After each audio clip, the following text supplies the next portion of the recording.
Hello मित्रों, मैं Pushpendra Kumar DSS classes में आपका बहुत बहुत स्वागत है। आज से हम स्टार्ट कर रहे हैं कक्षा 8वीं की गणित। उसका पहली प्रश्नावली है परिमेय संख्याएं।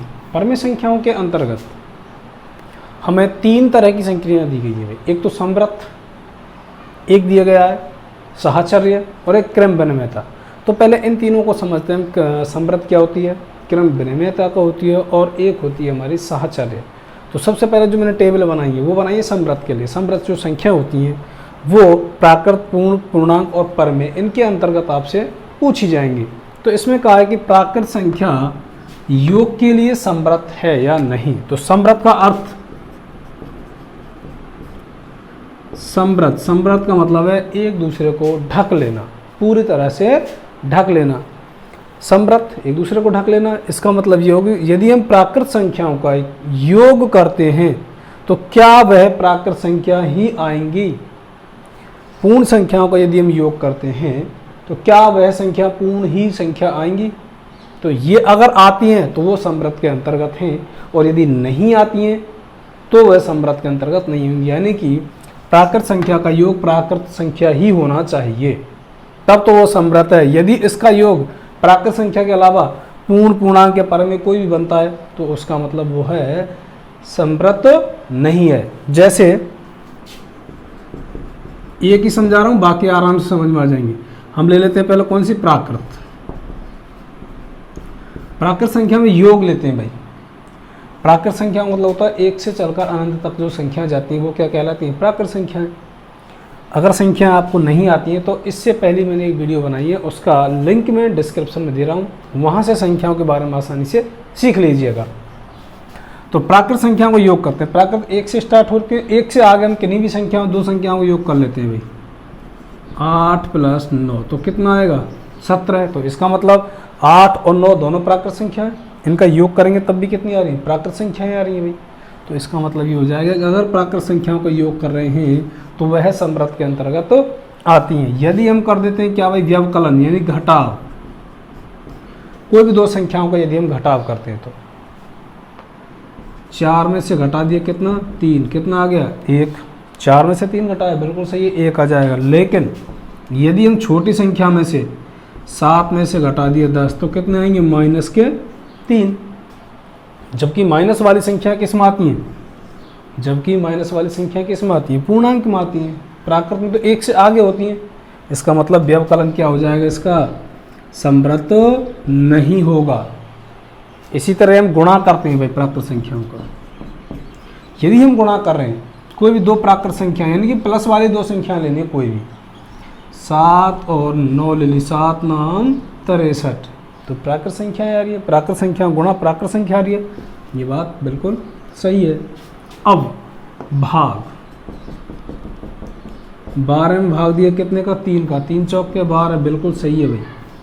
लेकिन यदि हम छोटी संख्या में और बड़ी संख्या का भाग दे दें तो 0 पॉइंट कुछ आएगा, जबकि 1 से नीचे तो हमारी किस में चली जाती है, पूर्ण में चली जाती है। 1 से नीचे वाली संख्या तो हमें लेनी नहीं है, तो 1 से भी कम भाग जा रहा है, तो इसका मतलब ये भाग की संक्रिया भी इसमें नहीं होगी। भाग की संक्रिया भी इसमें नहीं होगी।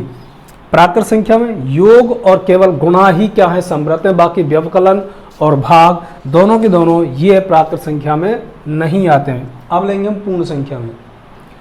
मैं सारी क्रिया नहीं कर रहा हूँ, केवल एक समझा दिया। इसका मतलब पूर्ण संख्या 0 और जुड़ जाएगी इसमें। कौन सी जुड़ जाती है इसमें, 0 और जुड़ जाएगी।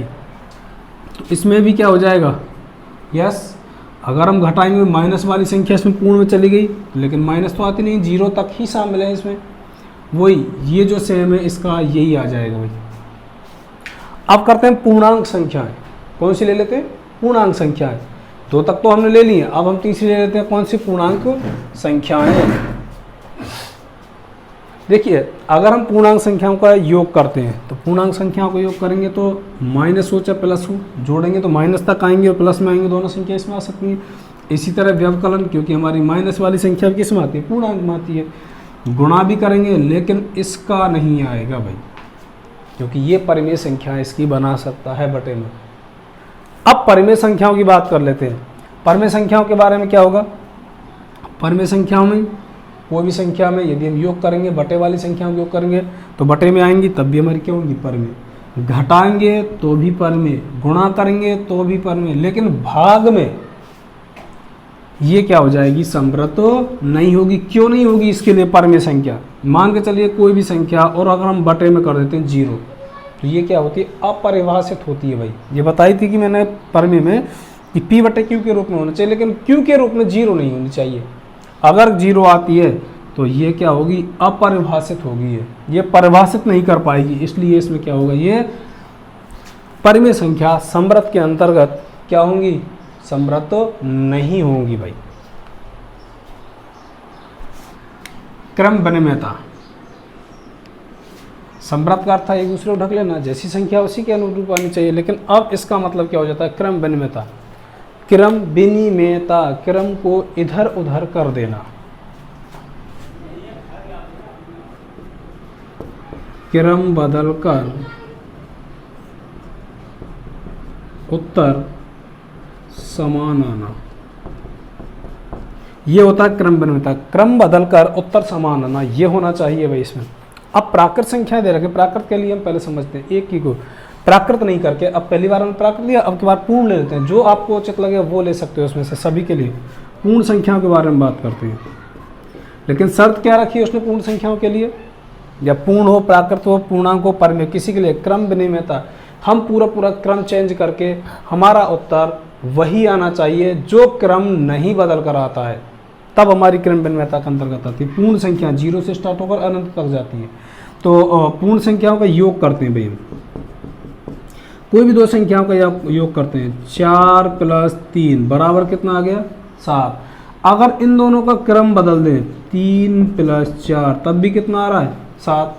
तो इसका मतलब पूर्ण संख्याएं यदि हम योग करते हैं, पूर्ण संख्याओं का यदि हम योग करते हैं तो कितना आ रहा है, दोनों का समान आ रहा है भाई, इसका भी समान आता है और इसका भी समान आता है। इसका मतलब योग क्या हो जाएगा, इसका क्रम विनिमय हो जाएगा। घटाव यानी कि व्यवकलन, दो संख्या कोई भी ले लेते हैं भाई, हम यहाँ ले लिया 8 और 7, कितना आ गया, 1। लेकिन अब इन दोनों का क्रम चेंज कर देते हैं, अब कितना आ गया, -1। ये दोनों में तो अंतर है भाई, क्योंकि पहली प्लस की संख्या और अब कौन सी आ गई, माइनस की। इसका मतलब व्यवकलन इसका नहीं होगा। पूर्ण संख्याओं का गुणा करते हैं भाई, गुणा 8 × 6, 8 × 6 = 48, 6 × 8, 6 × 8 = 48, तो दोनों का समान है इसका। या फिर ऐसे कर सकते हैं 7 × 0, 0 और 0 × 7 करेंगे तब भी कितना आएगा, 0। इसका मतलब गुणा समान आ रहा है, तो गुणा क्या हो जाएगा, इसका क्रम विनिमय हो जाएगा। अब आती है कि भाग की, भाग करते हैं, 8 में भाग दे दिए कितने का, 2 का, तो 2 चौके 8। अगर इनका हम क्रम बदल दें तो 2/8, 8 का भाग देना 2 में तो कितनी बार जाएगा, 1 बट्टे कितना हो जाएगा, ये 4। दोनों का उत्तर अलग अलग आया, इसलिए अलग अलग आया तो भाग के अंतर्गत तो नहीं आएंगी। इसी प्रकार प्राकृत संख्या होती हैं, प्राकृत संख्याएं भी बिल्कुल समान आती हैं इसी के, ये भी इसी प्रकार आ जाएंगी, प्राकृत संख्याएं भी इसी प्रकार आ जाती हैं भाई। अब आती है हमारी कौन सी, पूर्णांक संख्याएं। कौन सी, पूर्णांक संख्याएं।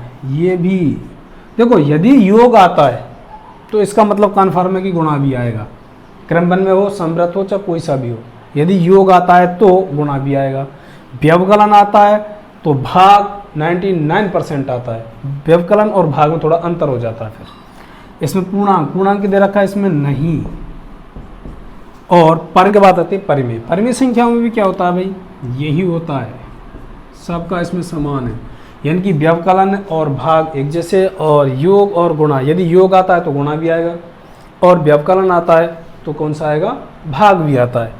तो प्राकृत, पूर्ण, पूर्णांक, परिमेय, ये सभी की सभी योग और गुणा में तो क्या होती है, क्रम विनिमय होता है इनका, यानी क्रम चेंज करके भी वही उत्तर आ जाता है। लेकिन व्यवकलन और भाग में यदि हम इनका क्रम चेंज करते हैं तो दोनों के दोनों उत्तर वही नहीं आते, इसलिए वो सबकी सब क्रम विनिमयता के अंतर्गत तो नहीं आती हैं।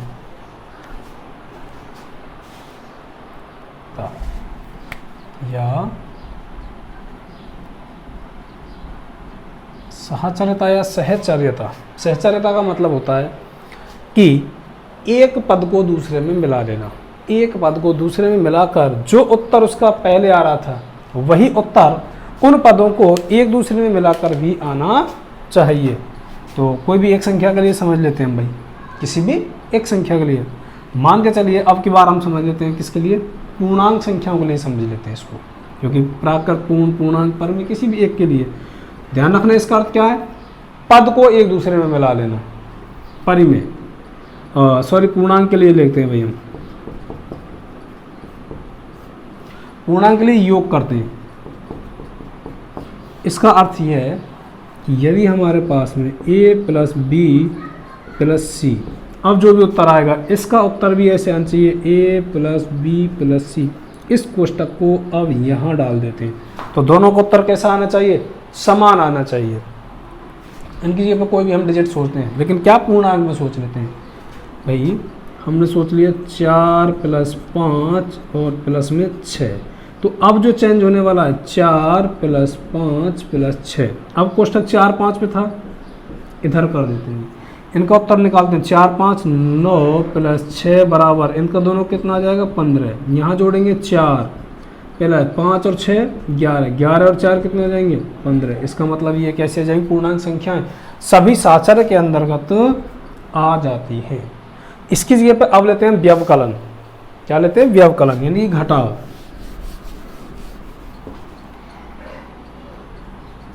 व्यवकलन, व्यवकलन यानी कि घटाव लेंगे तब वही है इसमें भी, a minus B minus C, a minus B minus C. अब यहाँ कर दिया कोष्टक, तो इन दोनों का उत्तर समान आना चाहिए। कोई भी संख्या लेते हैं, हमने ले लिया यहाँ पर 20 माइनस 4 माइनस 15, और कोष्टक दे रखा है इस पर यहाँ। इधर लेते हैं भाई 20 माइनस 4 माइनस 15। इस तरह से हमने कोई भी संख्या ले ली, इनका आप घटाव करते हैं। 20 में से 4 गए तो कितने बचेंगे 16 माइनस 15, 16 में से 15 गए तो कितने बचेंगे 1। अब यहाँ 20 माइनस 4 में से माइनस 15 जाएंगे, कितने बचेंगे माइनस के 11। 20, यदि कोष्टक के बाहर माइनस का चिन्ह तो कोष्टक के अंदर का चिन्ह सभी चेंज हो जाते हैं। प्लस है तो माइनस और माइनस है तो प्लस। ये माइनस है तो किस में हो जाएगा, प्लस में 11। अब उत्तर कितना आ रहा है इसका 20 और 11 31, तो दोनों का उत्तर गलत आ रहा है भाई, जबकि संख्या हमारी कैसी थी, समान। हमने साहचर्यता का नियम लगाया था, इसमें कोष्टक बदल दिया था, इसलिए ये व्यवकलन नहीं होगा। अब लेते हैं हम गुणा के लिए। इसमें गुणा में ये होता भाई a into B into C, a into B into C. वही हमें तो कोष्टक चेंज करना बस। 2 गुणा 3 गुणा 4, कोई भी संख्या ले सकते हैं भाई। यहाँ पर कम कर लेते हैं भाई, कौन सी 2 गुणा 3 गुणा 4। इस तरह से कोष्टक बदले। 2 तिया 6 इंटू 4, 2 इंटू 3 चौके 12, 6 चौके 24, और यहाँ भी कितना आ जाएगा 24। इसका मतलब सही आ रही है, लेकिन हम पूर्णांक एक बार माइनस की संख्या लेके देखते हैं। इसमें यहाँ ले लिया माइनस के 4 इंटू 2, और यहाँ ले लेते हैं इसका माइनस का 3 बराबर, यहाँ माइनस 4 इंटू 2 गुणा माइनस के 3। इस तरह से ले लिया, यानी संख्या वही लेंगे, केवल हमने कोष्टक बदल दिया है। 4 का करेंगे 4 दूनी 8 गुणा माइनस 3, यहाँ माइनस 4 इंटू 2 तिया 6 किसके माइनस के, माइनस माइनस गुणा करेंगे क्या हो जाएगा प्लस, माइनस माइनस का प्लस, 8 तिया 24 तो और 6 चौके 24, दोनों का सही है। इसका मतलब ये भी सही है, पूर्णांक साहचर्य के अंतर्गत गुणा में आता है। एक रह गया हमारा केवल डिवाइड यानी भाग। भाग हम देखते हैं भाई किन्हीं भी दो संख्या होगा, a भाग b भाग c, पहले पर कोष्टक लगा दिया। इसी प्रकार a भाग b भाग c, यहाँ इस तरह से हम लगा देते हैं। अब इनमें देखते हैं कोई भी संख्या ले लिया कि हमने 60, भाग कर दिया कितना 3, और भाग कर दिया कितना यहाँ पर 5, इस तरह से कर दिया। अब इधर जाकर देखते हैं तो वही पहली बात 60 भाग 3 भाग 5, इन दोनों का समान आना चाहिए, हमें ये देखना है।